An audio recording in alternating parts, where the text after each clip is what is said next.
Taoiseach Micheál Martin has moved to quell a backbench rebellion, with a number of senior ministers rallying to his defence following threats of a no-confidence motion in his leadership.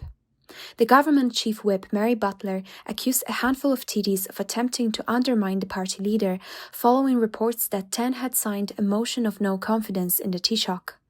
Senior ministers are dismissing the latest round of dissent in the party as overblown and overhyped, saying Mr. Martin has confounded his critics in the past and will do so again. Any move to secure 12 signatures required to table a no-confidence motion is unlikely to succeed, with most cities unwilling to put their name to it without a challenger to Mr. Martin stepping forward.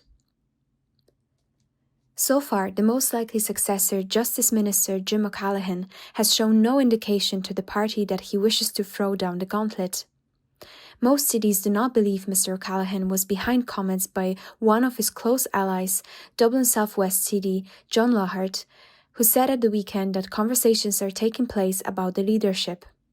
Mr. Lockhart said there was a serious error of judgment on the part of Mr. Martin in the process of selecting Jim Gavin as a presidential candidate. A number of party sources believe Mr. O'Callaghan has more work to do as Justice Minister before making any leadership moves, meaning a no-confidence motion is unlikely to get support.